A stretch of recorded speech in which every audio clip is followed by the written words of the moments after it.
दिसंबर 2025। आज 25 दिसंबर है। 25 दिसंबर का करंट अफेयर करते हैं।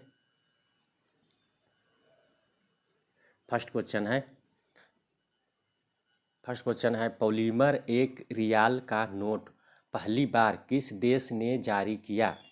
पॉलीमर एक रियाल का नोट जो है ये सबसे पहले ओमान देश ने जारी किया। किसने जारी किया है? ये पहली बार जो है ओमान देश ने जारी किया है। ये 11 जनवरी 2026 से सर्कुलेशन में ओमान में सर्कुलेशन में आ जाएगा। और इस नोट का आकार जो है 145 गुने 76 mm का है, यानी 145 × 76 mm का। और कपड़े की स्थान पर ये पॉलीमर से बनाया जाएगा। ये जो नोट है ये कपड़े के स्थान पर पॉलीमर से बनाया जाएगा। और ये 11 जनवरी 2026 से ओमान में सर्कुलेशन में आ जाएगा, मतलब वहाँ पे लागू हो जाएगा, चलने लगेगा। अगला है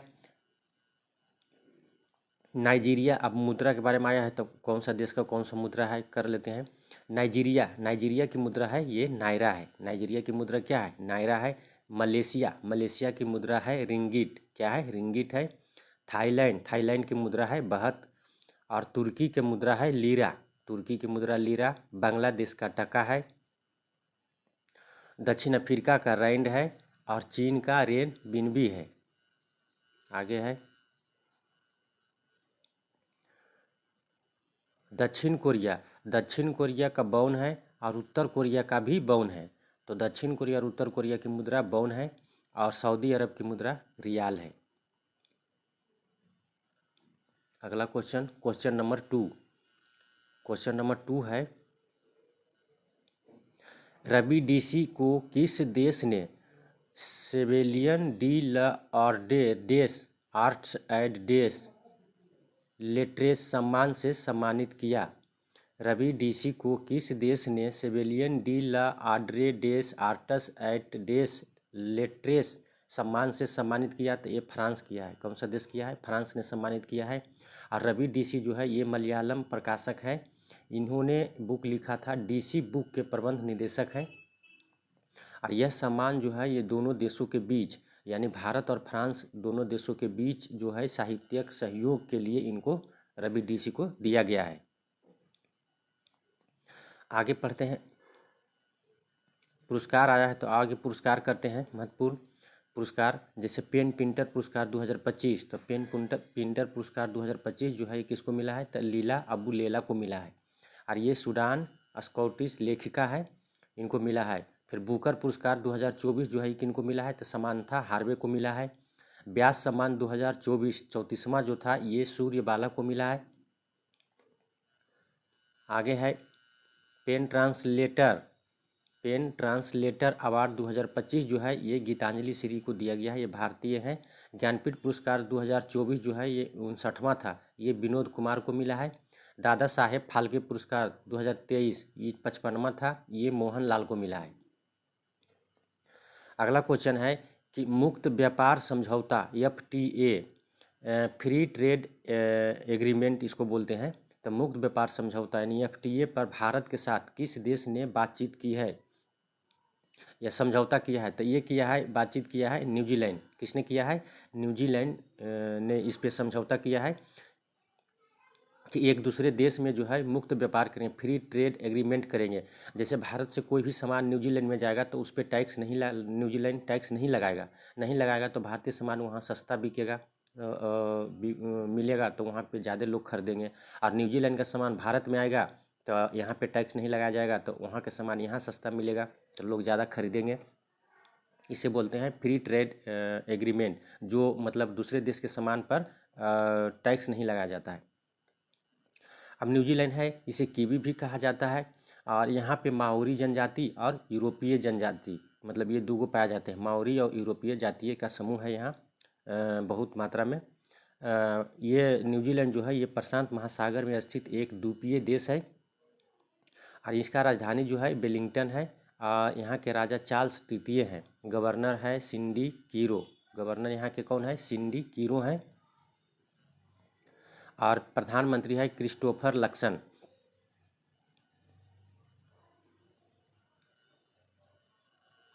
क्वेश्चन नंबर 4 जो है, हाल ही में काशीबाजाकी करीबा परमाणु ऊर्जा संयंत्र किस देश में स्थित है?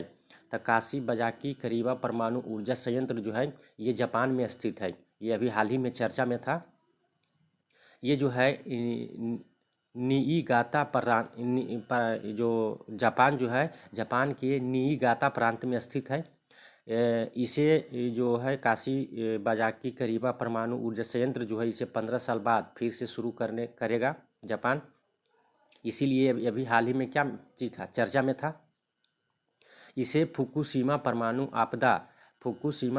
आपदा के बाद इसे बंद कर दिया गया था। अब जापान इसको फिर से शुरू करने के लिए कहा है, इसलिए ये अभी हाल ही में चर्चा में था, इसलिए इसको याद रखिएगा। जापान आया है तो जापान के बारे में, जापान की राजधानी टोक्यो है। ये जो है ये टोक्यो जो है ये होन्शु द्वीप पर स्थित है। मुद्रा यहाँ का येन होता है। भाषा यहाँ का जापानी है। और प्रधानमंत्री है जापान के प्रधानमंत्री साने तकाइची। कौन है? Sanae Takaichi. आगे है क्वेश्चन नंबर 5।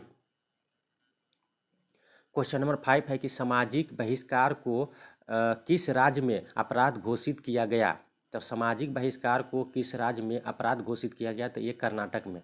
कर्नाटक में सामाजिक बहिष्कार जो करेगा उसको अपराध घोषित किया गया है। और इस दोष के कारण उन्हें 3 साल की सज़ा दिया जाएगा, यानी 3 साल की कैद, जेल हो सकती है और 1 लाख रुपया तक, मैक्सिमम 1 लाख रुपया तक जुर्माना भी लगाया जा सकता है। इसका प्रावधान किया गया है कर्नाटक में। आगे है उमा महेश्वर की मूर्ति की खोज की गई है। कहाँ किया गया है? कर्नाटक के बारे में जानकारी प्राप्त करते हैं। तो उमा महेश्वर की मूर्ति की खोज मतलब की गई है, तो कहाँ किया गया है? तो ये कर्नाटक ने किया है। कहाँ? कर्नाटक में। आवासीय विद्यालयों का नाम बदलकर क्या किया गया है कर्नाटक में? तो ये किया गया है महर्षि वाल्मीकि आवासीय विद्यालय कर दिया गया है। ये सब कर्नाटक का है करंट अफेयर। तूते धारा और अग्नि केली त्यौहार कहाँ मनाया जाता है? तो ये कर्नाटक में मनाया जाता है। ये सब जो है कर्नाटक का है। आगे है भारत में सबसे ज़्यादा इलेक्ट्रिक वाहन चार्जिंग स्टेशन किस राज्य में है? तो ये भी कर्नाटक में है। आगे है क्वेश्चन नंबर 6। क्वेश्चन नंबर 6 है कि डोनाल्ड ट्रंप ने किस नए युद्धपोत वर्ग की घोषणा की है? तो डोनाल्ड ट्रंप जो है ये अमेरिका का प्रेसिडेंट है। इसने एक नए युद्धपोत की वर्ग की घोषणा किया है जिसका नाम है ट्रंप क्लास। क्या नाम है? ट्रंप क्लास नाम है। इसका उद्देश्य जो होगा, अमेरिकी नौसेना जो है इसके शक्ति में बढ़ोतरी होगा और जहाज निर्माण क्षमता को पुनर्जीवित करना। मतलब ये जो है अमेरिकी नौसेना अब ज़्यादा मजबूत हो जाएगा। इस जहाज़ जो है ये नए जनरेशन का जहाज़ है और इससे वहाँ के नौसेना जो है उसको बहुत मतलब लाभ मिलेगा। पहला जहाज़ जो है ये जो है USS डिफिनिट BBG-1 भी इसे कहा जाता है। और यह आधुनिक समय का सबसे बड़ा और घातक युद्धपोत है। आगे है कि एलन मस्क ने एक पार्टी बनाया है। अब अमेरिका से कुछ संबंधित करंट अफेयर पढ़ते हैं। एलन मस्क ने एक पार्टी बनाया है अमेरिका में, तो इसका नाम क्या है? इस पार्टी का नाम है अमेरिकी पार्टी। क्या नाम है? अमेरिकी पार्टी। अमेरिका का आधिकारिक भाषा घोषित किया गया अभी हाल ही में, तो क्या घोषित किया गया? ये अंग्रेजी। अब वहाँ का आधिकारिक भाषा जो होगा वो अंग्रेजी होगा। उसके बाद अमेरिका जो है ये यूनेस्को से अलग हो गया है, WHO से भी अलग हो गया है, UNHRC से भी अलग हो गया है। अब पेरिस जलवायु समझौता ये सबसे क्या होगा? अलग हो गया है। उसके बाद है अमेरिका का नेशनल इंटेलिजेंस डायरेक्टर कौन बनी है? तो अमेरिका का नेशनल इंटेलिजेंस डायरेक्टर जो है ये तुलसी गेबार्ड बनी है। कौन बनी है? तुलसी गेबार्ड। आगे है क्वेश्चन नंबर 7। क्वेश्चन नंबर 7 है कि BP कानूनगो, यहाँ पे क्वेश्चन नंबर 7 में है कि BP कानूनगो को नया चेयरमैन नियुक्त किया गया है। तो किसका नया चेयरमैन नियुक्त किया गया है? तो एक किया गया है ITFL फाइनेंस का। किसका किया गया है? ITFL फाइनेंस का नियुक्त किया गया है। यह जो है NBFC यानी non banking financial company, NBFC जो है ये नॉन बैंकिंग फाइनेंशियल कंपनी है। कंपनी है ये ITFL जो है, यह NBFC यानी नॉन बैंकिंग फाइनेंशियल कंपनी है। शुरुआत इसका 1995 में हुआ था। हेडक्वार्टर इसका मुंबई में है। कार्य इसका क्या होगा? कार्य जो होगा कि गोल्डन लोन देना, बिजनेस लोन देना, पर्सनल लोन देना और हाउसिंग फाइनेंस, ये सब क्या करता है? IIFL करता है। इसमें NBFC है जो नॉन बैंकिंग फाइनेंशियल कंपनी जो है ये करता है।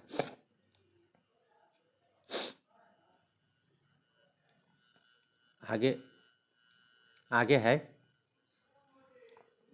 RBI की कार्यकारी निदेशक। RBI की कार्यकारी निदेशक जो बनी है ये सोनाली सेन गुप्ता बनी है। कौन बनी है? सोनाली सेन गुप्ता। UAE में भारत के राजदूत कौन बने हैं? तो दीपक मित्तल बने हैं। कौन बने हैं? दीपक मित्तल। भारतीय फॉस्फेट के ब्रांड एम्बेसडर कौन बने हैं? राहुल द्रविड़ बने हैं। महालेखा नियंत्रक जिसे CGA बोलते हैं ये बने हैं TCA कल्याणी। और FSSAI फसाई के CEO कौन बने हैं? तो ये बने हैं रजित पुन्हानी। और IMF इंटरनेशनल मॉनेटरी फंड इसका एग्जीक्यूटिव डायरेक्टर कौन बने हैं? उर्जित पटेल बने हैं। आगे है क्वेश्चन नंबर 8। क्वेश्चन नंबर 8 है कि IGU इंडियन गोल्फ यूनियन की 124वीं एमेच्योर गोल्फ चैंपियनशिप जो है ये किसने जीता है? ये जीता है सुखमन सिंह। किसने जीता है? सुखमन सिंह जीता है। ये नोएडा के हैं। इन्होंने 24वीं एमेच्योर गोल्फ चैंपियनशिप जीत लिया है। अगला है क्वेश्चन नंबर 9। क्वेश्चन नंबर 9 है कि खबरों में रही चिलाई कला, खबरों में रही चिलाई कला एक ठंडी ऋतु है। यह कहाँ से संबंधित है? तो ये संबंधित है कश्मीर से। जम्मू कश्मीर में जब अत्यधिक ठंडा पड़ता है,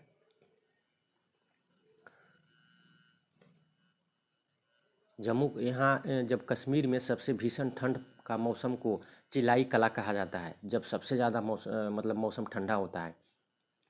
यह जो है 21 दिसंबर से शुरू होता है और 30 जनवरी तक चलता है।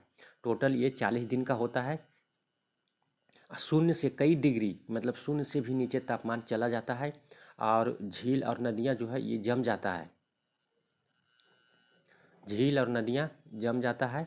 और कांगड़ी जो है ये अंगारों से भरा भट्ठी का हांडा होता है। इसी का उपयोग किया जाता है इससे बचने के लिए। तो इसका उपयोग किया जाता है ताकि लोग गर्म रह सकें। तो चिलाई कला क्या है? ये जम्मू कश्मीर में है। ये एक ठंड ऋतु का जो सबसे ज़्यादा ठंड पड़ता है उसी को बोला जाता है। अगला क्वेश्चन नंबर 10। क्वेश्चन नंबर 10 है निरंतर 3 साल तक रोलिंग बजट लागू करने वाला जो है पहला राज्य कौन बना है? तो रोलिंग बजट जो अभी हाल ही में घोषणा किया है कि हम 3 साल तक रोलिंग बजट मतलब लागू करेंगे, तो ये बना है मध्य प्रदेश। कौन बना है? मध्य प्रदेश बना है। ये 2026-27 से ये बजट को तैयार करेगा। और इस बजट में क्या होगा कि इस बजट में जो होगा कि 2 साल आगे मतलब आगे जो 2 साल होने वाला है उसका रूपरेखा पहले 2 साल पहले वाले बजट में मतलब बता दिया जाएगा कि आगे हम क्या क्या करने वाले हैं, हमारी क्या योजना है। ये सब क्या है इस बजट में, रोलिंग बजट में बता दिया जाएगा। तो रोलिंग बजट हो जाएगा आपका लागू करने वाला मध्य प्रदेश। अब मध्य प्रदेश आया है तो मध्य प्रदेश के बारे में भी कुछ जानकारी प्राप्त करते हैं। मध्य प्रदेश है तो मध्य प्रदेश की राजधानी भोपाल है। यहाँ विधानसभा की सीट 230 है, लोकसभा के 29 और राज्यसभा के 11 है। यहाँ के CM है मोहन यादव जो BJP से बिलोंग करते हैं और BJP के नेता हैं। और राज्यपाल जो है मंगू भाई पटेल है। और मध्य प्रदेश जो है 1 नवंबर को अपनी स्थापना दिवस मनाता है। अब मध्य प्रदेश आया है तो मध्य प्रदेश के का करंट अफेयर पढ़ते हैं। मध्य प्रदेश जो है ये नक्सल मुक्त घोषित राज्य मतलब अभी हाल ही में नक्सल मुक्त राज्य घोषित किया है। कौन? तो मध्य प्रदेश किया है। उस पर अंतर्राज्यीय चीता कॉरिडोर जो है ये कहाँ बनाया जाएगा? तो मध्य प्रदेश और राजस्थान के बीच बनाया जाएगा। भारत का पहला अंतर्राज्यीय चीता कॉरिडोर होगा। उसके बाद में है कि ताप्ती बेसिन मेगा रिचार्ज परियोजना के लिए समझौता किया है। तो मध्य प्रदेश और महाराष्ट्र दोनों राज्य मिलकर ने समझौता किया है। उसके बाद अगला क्वेश्चन है कि सबसे ज़्यादा गिद्धों वाला राज्य कौन होगा? तो ये मध्य प्रदेश होगा।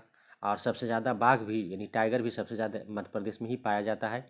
उसके बाद AI संचालित रियल टाइम वन चेतावनी प्रणाली शुरू किया है किसने? तो मध्य प्रदेश ने शुरू किया है।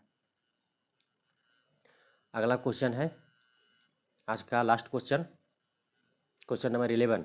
यह है कि blue bird block 2 satellite ISRO ने किस रॉकेट से लॉन्च किया है? तो ब्लू बर्ड ब्लॉक 2 सैटेलाइट जो है ये इसरो ने LVM-3M6 रॉकेट से लॉन्च किया है और ये लॉन्च किया है सतीश धवन अंतरिक्ष केंद्र, ये इस यहाँ से लॉन्च किया है, ये आंध्र प्रदेश में है। और यह अमेरिका का सैटेलाइट है। ब्लू बर्ड ब्लॉक 2 सैटेलाइट जो है ये अमेरिका का सैटेलाइट है और इसका लगभग 6100 केजी मतलब किलोग्राम वजन है इसका, मतलब सबसे हैवी सैटेलाइट है। इसके पहले इसरो जो था वो 4400 किलोमीटर के मतलब सैटेलाइट को भेजा था और इस बार 6100 है, यानी 6100 किलोग्राम वजन का है। इसको LVM-3M6 से लॉन्च किया है। यह जो है यह कम्युनिकेशन सैटेलाइट है। यह क्या है? कम्युनिकेशन सैटेलाइट है।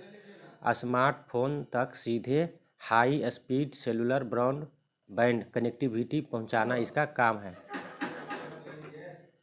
टांग दीजिए, टांग दीजिए आगे में टांग दीजिए ना, अथी में गेट में। चर्चा में रहा काशीबजाकी करीबा परमाणु ऊर्जा संयंत्र किस देश में है? ये क्वेश्चन है आज का। आप लोग इसका क्वेश्चन का आंसर कमेंट बॉक्स में दीजिएगा और लाइक सब्सक्राइब कीजिएगा। और कल का क्वेश्चन आज रिवीजन करते हैं। कल का क्वेश्चन है कि अंतरिक्ष में व्हील चेयर का उपयोग करने वाले अंतरिक्ष यात्री कौन बनी? तो ये बनी है मिकेला। कौन बनी है? तो ये बनी है मिकेला बेंथौर जो जर्मनी के है। उसके बाद अगला क्वेश्चन है क्वेश्चन नंबर 2। यह है कि पेशा महोत्सव 2025 कहाँ आयोजन हुआ है? तो ये विशाखापट्टनम आंध्र प्रदेश में हुआ है। अगला क्वेश्चन है कि जेम्स वेब स्पेस टेलीस्कोप जो है ने एक नई किस्म एक्सोप्लैनेट PSR J23222650b की खोज की। इसकी आकार जो है ये नींबू जैसा है। उसके बाद अगला क्वेश्चन है, अगला है transformational leader of the year awards किसे दिया गया है? तो ये जयशाह को दिया गया है। उसके बाद अगला क्वेश्चन है कि चिकेन छेर वाले उद्बिलाव संरक्षण अभियान किस राज्य ने शुरू किया है? ये तमिलनाडु ने शुरू किया है। इसमें 20 लाख का खर्चा आएगा।